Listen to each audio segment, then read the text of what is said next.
Hi everyone, my name is Rachel and welcome to the French Seams. Thanks so much for joining me again for another video.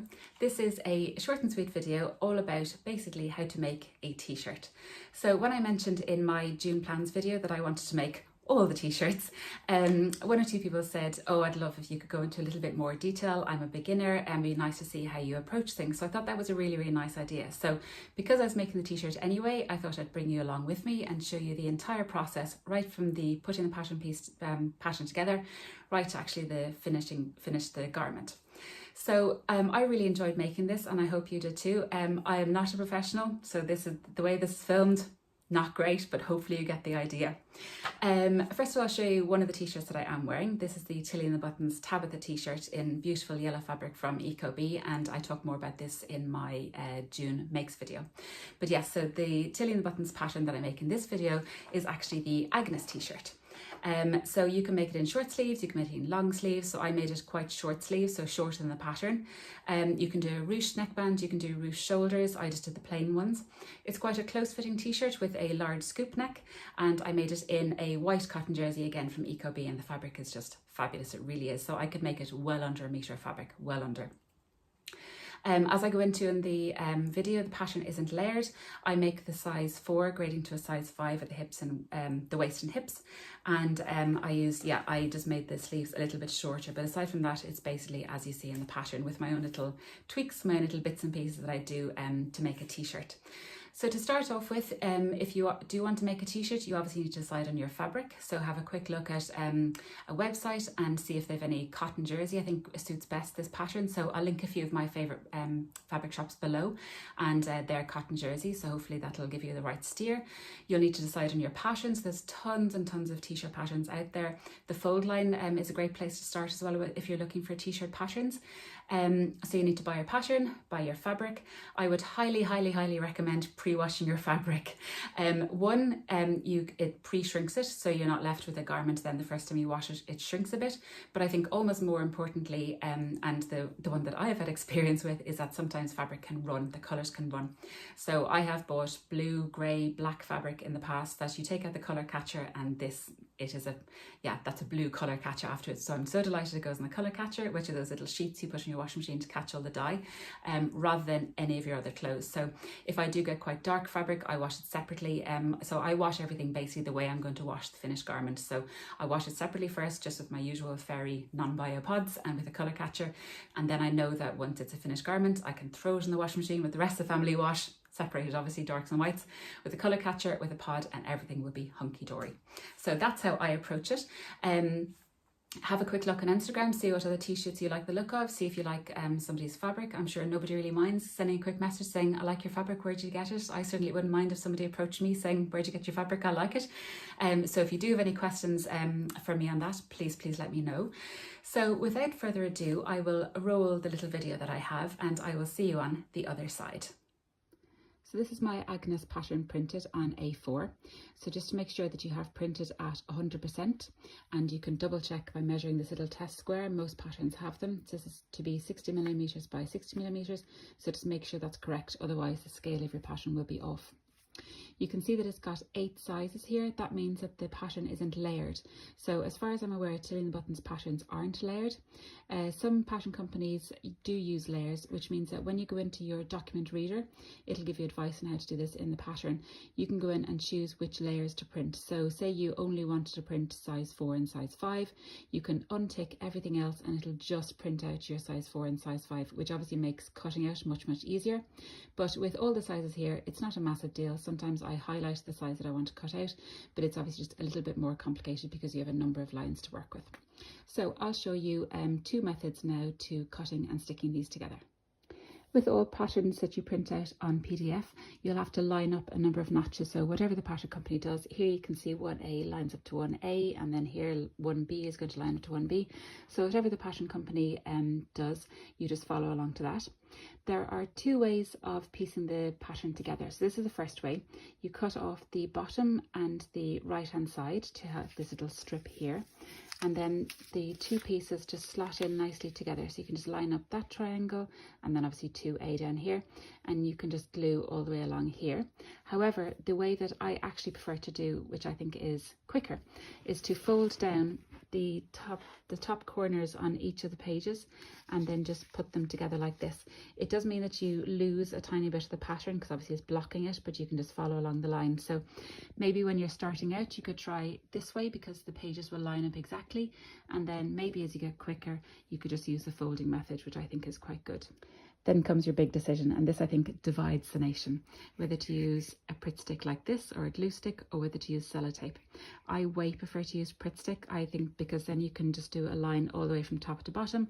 I think with sellotape it kind of tends to flap around a little bit, so I far prefer to use Pritt stick. I am team stick. So I've just laid out the pages here to give a better idea of what we're going to be cutting out. Basically, you can see there's a sleeve here, the plain sleeve, another sleeve up here, neckband, then down here is the back bodice, and here is the front bodice.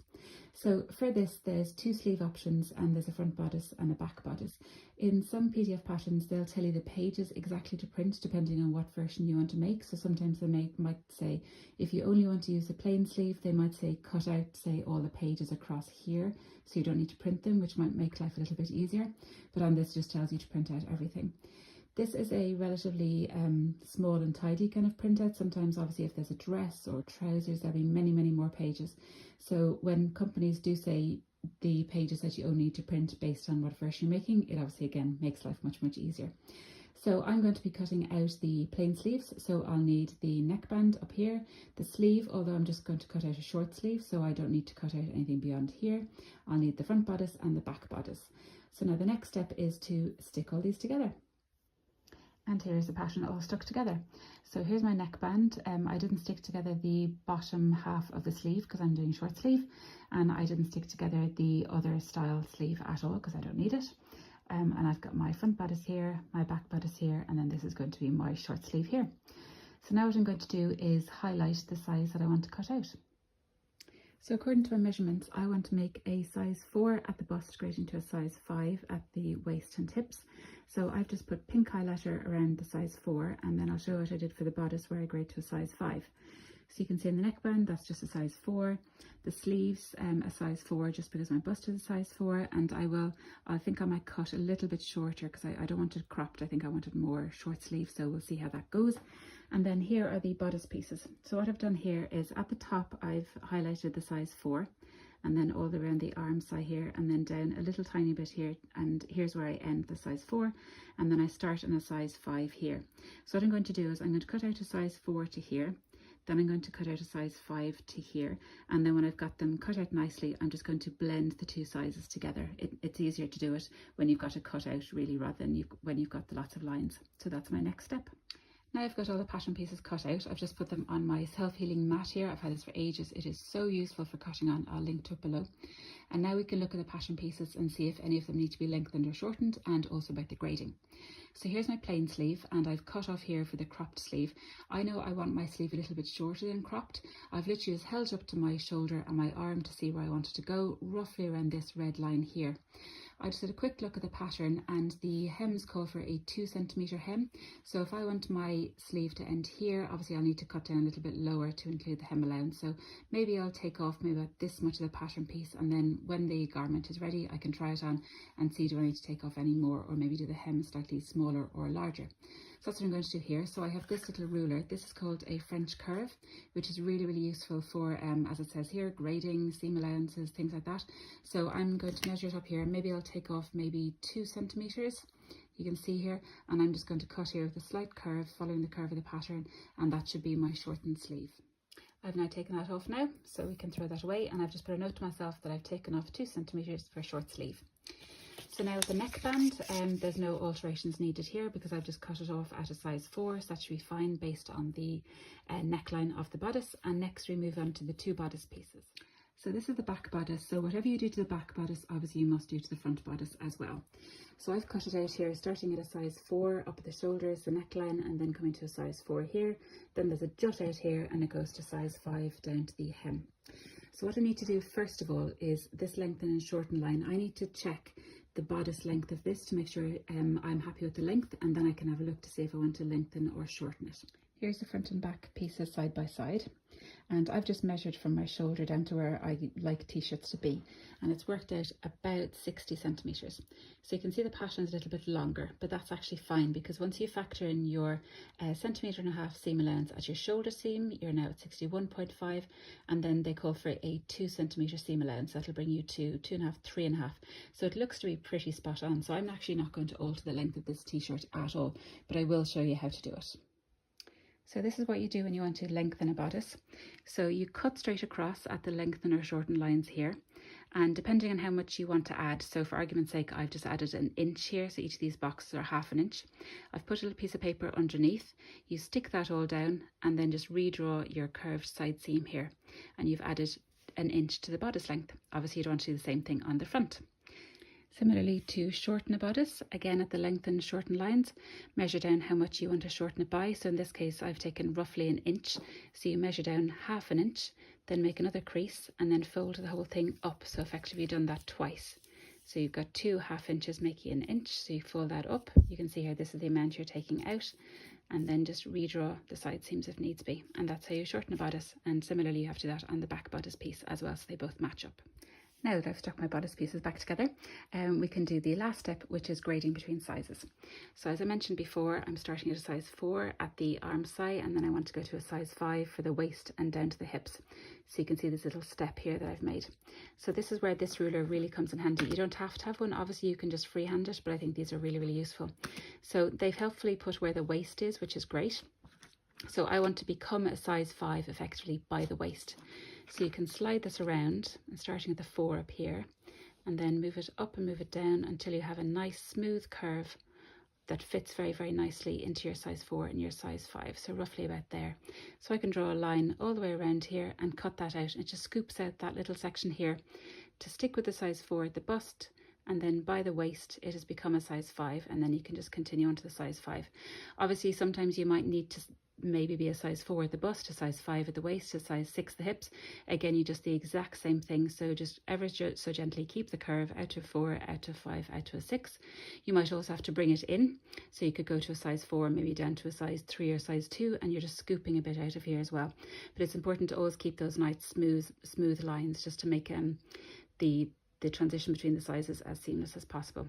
So I'm just going to draw a little line here and cut out that little section, and then I'm just going to do the exact same on the front bodice.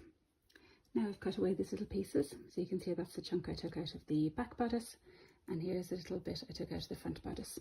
So now we have our 4 pattern pieces ready to be cut out in our real fabric. So here's my fabric ready and laid out. So it's a lovely white cotton jersey from Ecobee. It's actually very, very wide fabric, so I think I'll get a lot out of this. I'm just cutting directly into this fabric. You can of course make a toile or a muslin of your garment if you wanted to, which basically means that you make it up in a slightly cheaper fabric maybe, or a fabric that you're not that keen on, to check the fit, check to see if you need a different size or if you need to lengthen or shorten it, and then you can make any alterations to your pattern piece, and then you can cut out your real fabric. But I'm just going to cut directly into this white fabric because I have made this top a number of times before.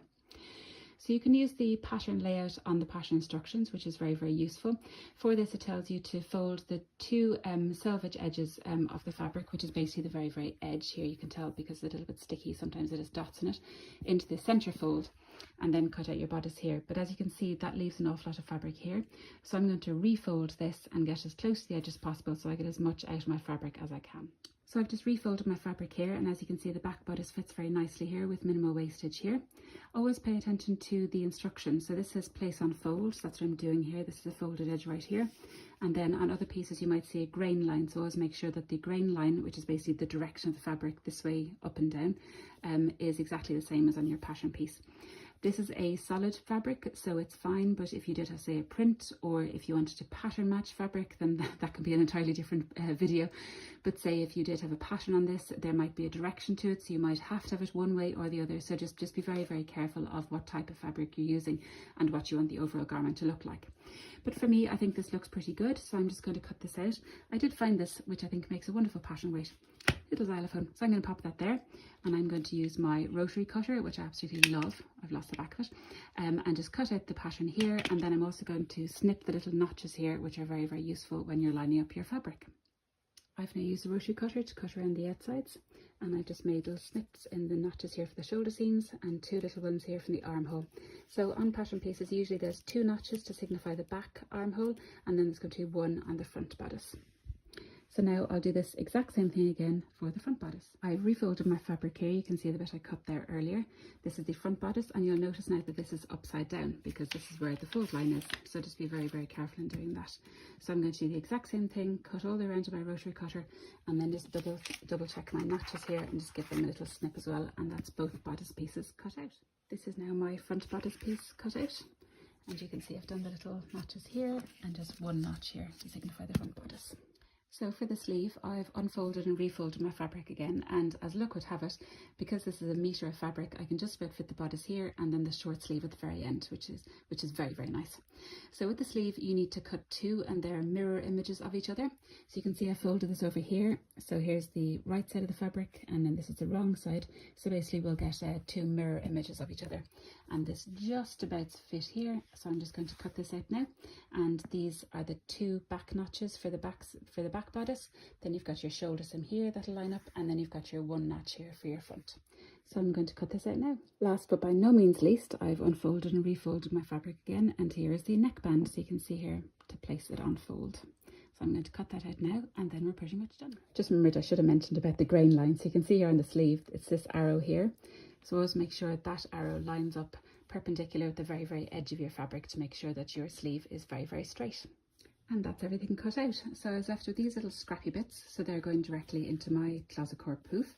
And then this was the amount of fabric I had left over from a metre. So bear in mind it was very, very wide fabric, but there's this quite sizable chunk left, so that'll do nicely to keep in my stash for other neckbands, for other little tiny projects. So yeah, very, very successful here out of 1 metre of fabric. And if you watched my video on my sewing space, you'll know that to store my PDF patterns, I roll them all up and then I tie them with a little piece of the fabric I used for my last project. So I'll know in future now that this is my Tilly in the Buttons Agnes t-shirt. Hi everyone, so I'm down in my sewing room now, and I've got my fully cut out Agnes t-shirt, and I have rethreaded my overlocker with white thread. To sew up the Agnes, you don't need an overlocker, you really don't, but I have one so I like using it. And the first thing it says in the pattern instructions is to stabilise the shoulder seams, so that's what we're going to do first. So I really must confess something. I rarely use seam tape or any stabiliser on my shoulder seams, so I really should. But anyway, I got this in the Beyond the Pink Door advent calendar, and I actually found it really good, and I have started using it, which is great. So you can just about see it here lined up in the shoulder seams. So the seam allowance is 5/8 of an inch, about 15 millimetres. So I've put it just inside that. You can just about see it in this shoulder here. This is the wrong side of the back bodice, and I'm just going to iron it on here. And then I've got this piece, and I'm going to put it on the other shoulder seam as well. So I've ironed down that seam tape there, you can just about see it here. And the next step is to line up the 2 shoulder seams, right side to right side, lining up the notch. So I've just done that here and on the other side, and I'm just going to sew those across. So that's the shoulder seams done. You can see them here, so you can see that's your neckline here. As I'm on the overlocker, what I like to do is overlock the whole edge of the 2 bodice pieces and also the edge of the sleeve pieces. I think that just gives a really nice finish when you're turning them under to hem them. So that's what I'm going to do now. So now back to the instructions. This is the neckband piece, and what you need to do is sew the 2 short ends together, right sides to right sides. What I like to do first though is to press it wrong sides to wrong sides along the long edge first, just to give a nice crisp finish before you sew it. It just makes it easier then when it's one big loop. Then once we've sewn these together, I'm going to do the quartering technique, which basically means put a pin in each of the 4 corners of the circle, as I find that's the easiest method to insert a neckband. There are of course hundreds of tutorials on how to do different methods of inserting neckband, but this is the one that I prefer, so that's what I'll show you today. I've now sewn the neckband together, the short sides together, and one trick that I learned recently is to snip in to the seam allowance halfway up. That means that when you fold it over, you can flap one side to this side and one side to this side, so that when you flap it up like this, it reduces bulk, which I think is a really nifty little technique. I'll try to explain now what I mean by the quartering technique. So this is your loop of your neckband. I've got one little pin here at the seam, and then if you half it, you can then work out the other side, which is the diagonal side, the diagonal opposite. So you put a pin in this side, so that's your neckband halved, and then you line up those 2 pins, and then this is then your quarter. So you then put a pin in this side, and then you do the exact same on the other side. So line up the back seam and your front, And then what you end up with then is this other quarter right here. So then you've got your neckband divided in 4 equal quarters. So there's your 4 pins. You can go further if you like, you can go into 8ths if you like, but that's just how I like to start. And then you need to divide your neckline into quarters as well to match. Next we need to quarter our neckband on our bodice piece. So here we go. So the front and back centre points are easy to find because you just line up these shoulders, and here you can find the centre point here and the centre point here. And I like to put little notches in there instead of pins, because if the neckband goes in incorrectly and you have to unpick, the notches are always still there, but you've lost them if you've got pins in there. The next thing to find is the other two quarter pieces. So don't be fooled into thinking that that's the shoulder seams, because it's not, because you see there's a much bigger front bodice piece here. So what you need to do is line up the 2 notches that you've made centre front and centre back, and then pull them across, and you'll see that it's actually a little bit forward of the shoulder seam. So I just put in a little notch here, and similarly on the other side. And now you've got 4 quarters in your neckband as well, or your neckline I should say. Now what we need to do is match up the 2 of them. So you need to put the raw edges of your neckband against the raw edges of your bodice. So you need to put the 2 raw edges against the front side of your bodice piece, and the easiest place to start is your seam of your neckband against the centre back of your bodice. So the way I like to do it, and it's practice really, is hold 2 of your pins and then pull the neckband ever so slightly, and as you do, you'll see that the neckline becomes the same size as your neckband. And then with your third hand, pull that ever so slightly and grab the bit that you can reach and put a little pin here. So if I grab a little purple pin here, you can see that I've now secured that, and you can see that that's ever so slightly bigger, but that's exactly what we want. Then you move to the next pin and pull those and pull it up, and then pin where you can grab again here, and just do that all the way along until you've done as much as you can, as many pins as you like. See the way there's a little bit left here, pull that ever so slightly, pull it up to meet it, and then grab the 3 layers and you'll be able to pull that again. So you're just working all the way along, loads and loads of pins and gathering, and then it'll look all buckled and wobbly, but that's exactly what you want. And here's my neckband and my neckline. So you can see loads and loads of pins, and it's a little bit wobbly here, bumpy. That's because it's making the smaller neckband fit into the larger bodice. So now what I'm going to do is move to my sewing machine first of all and do a little line of basting stitches all the way along here, and then if I'm happy with that, only then I'll move to my overlocker and actually serge the edges. I've now got my sewing machine all lined up. I've got my white thread. I've also got my jersey ballpoint needle. I've also got a little bit of washi tape at my seam allowance here, just so I can keep everything on track. I always like to start at the shoulder seam and moving backwards. That just means that if you are making a mistake, it's less visible. And then you just work all the way around. What I like to do is use a very, very long basting stitch, because then I'm going to overlock over it. But if you don't have an overlocker, you're as well doing a zigzag stitch here, maybe quite a wide one initially, in case you do need to unpick it, it's easier, but to give the stretch you do need a zigzag stitch anyway. So what you do is very, very slowly just sew all the way around, pulling ever so slightly. That's why I like to have the neckband on top, so you can pull very, very slightly, and you can see that they both then lie flat. So you've effectively pulled the neckband to match the size of the neckline. So you can see here the way it's slightly bunched up. You pull ever so slightly to level them all out, and just work very, very slowly all the way around the neckband.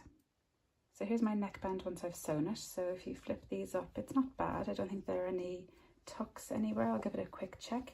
You can see here that that's how much it was stretched to fit the neckline. So I think if I'm happy with this, I'm going to bring it to my overlocker and finish off the edges. So if you are using a sewing machine, again, just use a zigzag stitch, and then you can just trim the seam allowances, or a zigzag over the seam allowances to keep them all nice and neat. But that's basically how you insert a little neckband. I've now overlocked all the edges to make it all nice and neat, and you can see it's not actually looking too bad. But now the magic happens when you give it a little bit of steam from your iron. It'll lie all nice and flat. The next step is to attach the sleeves. So with right sides together, line up the centre notch on your sleeve with your shoulder seam on your bodice, and then make sure you've got them the right way around, because the back bodice and the back sleeve always have 2 notches and the front one has 1 notch. So line up those notches and line up the edges of each one, and then you might just have to ease ever so slightly, just like we did with the neckband, the little head of the sleeve into the bodice, and then give those all loads of pins, and then sew them. We're really making progress now. So the sleeves are now attached, so it's now looking very much like a t-shirt. So So the sleeves went in very, very nicely. Again, just line up your notches, make sure that they're right sides together. Make sure that the 2 notches at the back line up with the 2 notches at the back of the sleeve and the 1 notch at the front. And then what you've got is your sleeves attached. So the next thing to do is turn it inside out and right sides to right sides, match up the underarm portion, and then line up the 2 little seams, underarm seams, and then line up all the way down the length of the bodice and sew all those on both sides. So now sewing the side seams. One of my cones of white overlocker thread ran out halfway through, so now I have one beige side and one white side. Never mind.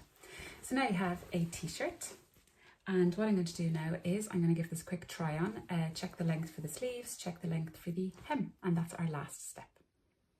So we're almost there. I've just moved over to the ironing board. I've given this a nice steamy press, and you can see the neckline is now lying nice and flat, which is great. I'm going to add in a little label at the back. I've pressed and pinned up the hem 2 centimeters as recommended, and also the sleeves.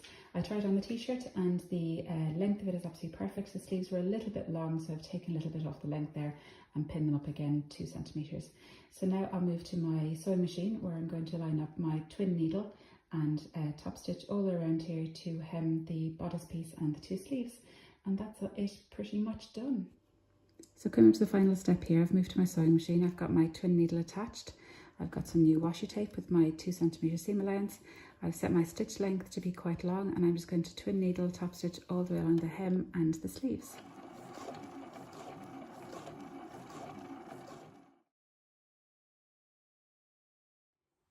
And here is a finished t-shirt. So this is our Agnes t-shirt that we made together with the beautiful scoop neckline and the short sleeves.